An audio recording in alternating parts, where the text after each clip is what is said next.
अर्की विधानसभा क्षेत्र से संजय अवस्थी कांग्रेस के उम्मीदवार। कहा, स्वच्छ राजनीति में मिथ्यारोप प्रत्यारोप का कोई स्थान नहीं। टिकट मांगने का सभी का लोकतांत्रिक अधिकार। रुष्टों को मना लिया जाएगा। नालागढ़ बद्दी के किसानों को धान की फसल की खरीद को लेकर सता रही है चिंता। किसान बोले, सरकार ने जल्द धान की फसल की खरीद शुरू नहीं की तो करेंगे धरना प्रदर्शन। प्रदूषण बोर्ड की टीम ने पॉलीथीन का प्रयोग करने वाले 22 दुकानदारों के काटे चालान। वसूला 15,000 रुपए का जुर्माना। चालान के दौरान दुकानदारों ने अधिकारियों के साथ की तू मैं। और मां सिमसा मंदिर में संतान प्राप्ति के लिए धरने पर नहीं बैठेंगी महिलाएं। मंदिर में लंगर की भी नहीं की जाएगी व्यवस्था। मंदिर कमेटी ने वृद्ध और बच्चों को मंदिर आने से परहेज करने को कहा। नमस्कार, आप देख रहे हैं HP 24x7। मैं हूं जनीशा। अर्की विधानसभा क्षेत्र से PCC महासचिव संजय अवस्थी को कांग्रेस ने टिकट दिया है। चुनाव लड़ने के लिए टिकट मिलने के बाद अर्की पहुंचने पर कांग्रेसी जनों और आम जनता द्वारा भव्य स्वागत किया गया। अवस्थी ने कहा कि स्वच्छ राजनीति में मिथ्या आरोप प्रत्यारोप का कोई स्थान नहीं है। टिकट मांगने का सभी का लोकतांत्रिक अधिकार है। उन्होंने कहा कि जो लोग उनसे रुष्ट हैं वह कोशिश करेंगे कि वह उन्हें निजी और व्यक्तिगत रूप से जाकर मना सके। अर्की विधानसभा क्षेत्र से संजय अवस्थी कांग्रेस के उम्मीदवार हैं। संजय अवस्थी ने पत्रकारों के सवालों के जवाब देते हुए बताया कि कुछ कांग्रेस के पदाधिकारियों और कार्यकर्ताओं द्वारा उन पर आजकल जो मिथ्या और निराधार आरोप लगाए गए हैं वह स्वयं में ही झूठ है, क्योंकि उन्होंने स्वर्गीय वीरभद्र सिंह के चुनाव में पूर्व अर्की ब्लॉक कांग्रेस कमेटी अध्यक्ष रमेश ठाकुर के साथ कंधे से कंधा मिलाकर उन्हें जिताने का कार्य किया था। वह कांग्रेस के सच्चे सिपाही हैं और इसलिए उन्हें प्रदेश की तरफ से अर्की में कांग्रेस के प्रभारी हर्ष महाजन द्वारा निष्ठा और लगन से कार्य करने को लेकर एक प्रशस्ति पत्र भी दिया गया था। उन्होंने कहा कि राजनीति के मुद्दों पर चर्चा होनी चाहिए और स्वच्छ राजनीति में मिथ्या आरोप प्रत्यारोप का कोई स्थान नहीं है। बाकी चुनाव के लिए टिकट मांगने का सभी का लोकतांत्रिक अधिकार और व्यवस्था है। जो लोग उनसे रुष्ट हैं वह कोशिश करेंगे कि वह उन्हें निजी और व्यक्तिगत रूप से जाकर मना सके। उनका मुख्य उद्देश्य कांग्रेस पार्टी को मजबूत करना है। देखिए, ये आरोप बिल्कुल निराधार हैं और मुझे नहीं पता कि ये किस भावना को लेकर ये बात की गई है, जबकि उस समय मैंने बिल्कुल उनकी जीत को सुनिश्चित करने के लिए कंधे से कंधा मिलाकर जो है प्रयास किए और इसका जो प्रमाण, जीता जागता प्रमाण आज हमारे बीच में, हम उस समय जिनके नेतृत्व में, जिनके अध्यक्षता में ये चुनाव संपन्न हुआ था, वो रमेश ठाकुर जी ब्लॉक अध्यक्ष थे, वो यहाँ हमारे साथ हैं, और हर्ष महाजन जी जो है वो यहाँ के चुनाव प्रभारी थे प्रदेश कांग्रेस कमेटी की तरफ से। उन्होंने मुझे एप्रिसिएशन लेटर भी दिया और ये इस तरह के जो आरोप है, मैं समझता हूँ कि एक बड़ा दुखदायी बात है कि राजनीति जो है मुद्दों पे चर्चा होनी चाहिए। आपको आरोप प्रत्यारोप जो होते हैं वो मुद्दों पे होते हैं। व्यक्तिगत जो इस तरह के जो आरोप हैं और झूठे आरोप जो हैं, इनका स्वच्छ राजनीति में कोई स्थान नहीं है। कुछ अर्की के कार्यकर्ता नाराज चले हुए और उन्होंने इस्तीफा दिया, उनको बनाने क्या जो ठीक है, लोकतांत्रिक व्यवस्था है, टिकट तक सभी का प्रयास रहता है और जब टिकट जो है प्रत्याशी जो कांग्रेस पार्टी, जो पार्टी कोई भी पार्टी किसी को घोषित करती है,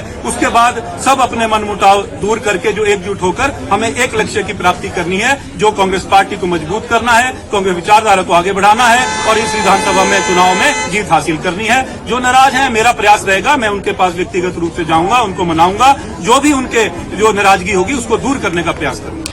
फतेहपुर उपचुनाव में कांग्रेस के उम्मीदवार भवानी पठानिया का बड़ा बयान सामने आया है। उन्होंने पूर्व मंत्री डॉक्टर राजेंद्र सुशांत पर टिप्पणी करते हुए कहा कि हर चीज की एक एक्सपायरी डेट होती है। डॉक्टर राजेंद्र सुशांत का लंबा अनुभव है, वे लंबे समय से राजनीति में है, लेकिन हर चीज की एक एक्सपायरी डेट होती है। साथ ही उन्होंने कांग्रेस में ही उठ रहे उनके विरोध पर कहा कि सभी को टिकट मांगने का अधिकार है और अब पार्टी ने टिकट फाइनल किया है तो सभी को पार्टी के लिए काम करना चाहिए। जो है वो अनुभव है और बड़े टाइम से जो है वो यहाँ पे सक्रिय हैं, लेकिन एक बात वो मानी जाती है कि हर चीज का एक एक्सपायरी डेट होता है। तो मतलब उनके बारे में मैं कुछ वैसे नहीं बोलूंगा, बट मेरा बोलने का मतलब ये है कि डॉक्टर साहब जो हैं वो बहुत बड़े नेता हैं, उनके बारे में कुछ बोलना मतलब मैं शायद ठीक नहीं समझूंगा। लेकिन बात यह है कि जिस प्रकार से रिस्पांस या जिस प्रकार से मतलब जो पब्लिक का रिस्पांस या रुझान जो दिख रहा है, उससे मेरे को लगता नहीं कि मतलब कैंडिडेट चाहे जो भी हो, चाहे इंडिपेंडेंट हो या भारतीय जनता पार्टी का हो, कांग्रेस को उसका कोई फर्क पड़ने नहीं वाला है, जहां तक फतेहपुर का सवाल है। प्रधानमंत्री नरेंद्र मोदी के आग्रह पर समूचे देश में इन दिनों भाजपा द्वारा आजादी का अमृत महोत्सव मनाया जा रहा है। इसी कड़ी में सोलन में भाजपा युवा मोर्चा द्वारा शहीद स्मारक पर शहीदों को श्रद्धांजलि दी गई, साथ ही शहीदों के परिजनों को सम्मानित भी किया गया। इसी कड़ी में प्रधानमंत्री के स्वच्छता अभियान को पूरा करने के लिए भाजयुमो सोलन मंडल ने पार्कों की सफाई कर अमृत महोत्सव मनाया। इन दिनों आजादी का अमृत महोत्सव प्रधानमंत्री के आग्रह पर प्रदेश में मनाया जा रहा है, जिसके चलते जिला सोलन भाजपा द्वारा भी एक कार्यक्रम आयोजित किया गया, जिसके माध्यम से युवाओं में देशभक्ति की अलख जगाई गई और स्वच्छता का संदेश दिया गया। भाजपा युवा मोर्चा सोलन मंडल के अध्यक्ष रोहित भारद्वाज ने बताया कि प्रधानमंत्री के आह्वान पर आजादी का अमृत महोत्सव आयोजित किया जा रहा है। इसी कड़ी में उन्होंने सोलन में शहीद स्मारक पर शहीदों को नमन किया और उनके परिजनों को सम्मानित किया। साथ ही प्रधानमंत्री के स्वच्छ भारत के सपने को साकार करने के लिए सफाई अभियान भी चलाया। अमृत महोत्सव के उपलक्ष्य पर भारतीय जनता युवा मोर्चा जिला सोलन द्वारा आज ये कार्यक्रम सोलन मंडल में किया गया। इसके लिए पूरे प्रदेश भर में अमृत महोत्सव को मनाया जा रहा है। पूरे देश भर में जिस तरह का आह्वान हमारे देश के प्रधानमंत्री श्री नरेंद्र मोदी जी ने किया है, और आज अमृत महोत्सव के उपलक्ष्य पर भारतीय जनता युवा मोर्चा जिला सोलन ने इस कार्यक्रम को सोलन के शहीद स्मारक में किया। और इस तरह के कार्यक्रम युवा मोर्चा भविष्य में भी करता रहेगा। और हमारा युवाओं से सिर्फ एक ही निवेदन है कि जब भी देश पर बात आए तो देश के लिए हमेशा खड़े रहें, देश के लिए अपना सर्वोच्च बलिदान हमेशा देने के लिए तैयार रहें। प्रदूषण विभाग की टीम ने बद्दी में पॉलीथीन का प्रयोग करने वाले 22 लोगों के चालान कर लगभग 15,000 रुपए का जुर्माना वसूला है। टीम ने बद्दी साई मार्ग पर मंगलवार देर रात तिरही फड़ी लगाने वाले और दुकानदारों के चालान काटे और उसके बाद बुधवार सुबह सब्जी मंडी में पॉलीथीन का प्रयोग करने वाले दुकानदारों के चालान काटे। इस दौरान टीम ने करीब 15,000 रुपए का जुर्माना वसूला। प्रदूषण बोर्ड के जेई अभय गुप्ता ने बताया कि जिला दंडाधिकारी के निर्देश पर विभाग ने टीम का गठन किया है, जो पॉलीथीन के प्रयोग को पूरी तरह से रोकने का कार्य करेगी। उनका उद्देश्य केवल जुर्माना वसूलना नहीं है, दुकानदारों को पॉलीथीन का प्रयोग न करने के लिए जागरूक भी करना है।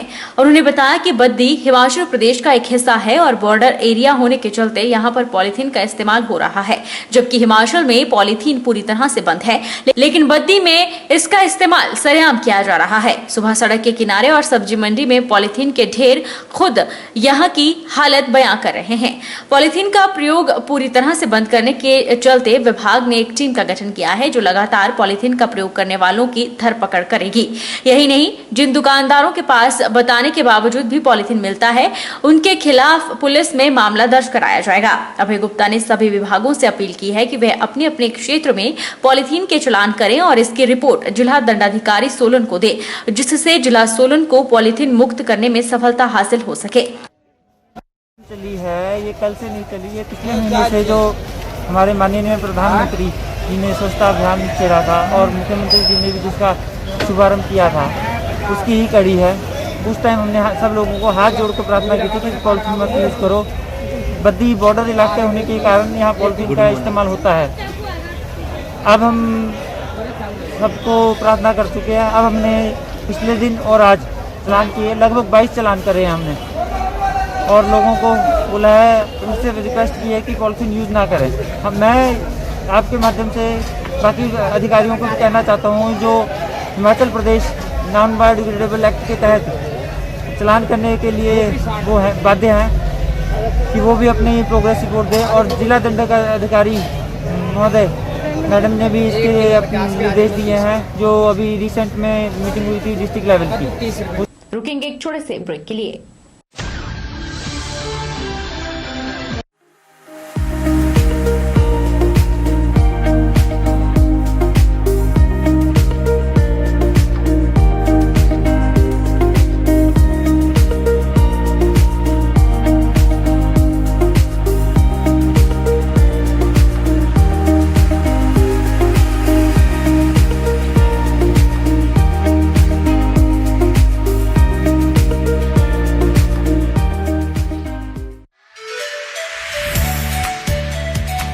Abhilashi Group of Institution, where you can get admission in 2021 and 22 for BTech in Civil, Mechanical, Electrical and Computer Science Engineering, Diploma in Civil, mechanical, electrical engineering, B pharmacy, BSc nursing, PB BSc nursing, ANM, GNM, B.Ed, DLEd, MSc in Physics, Chemistry, Botany.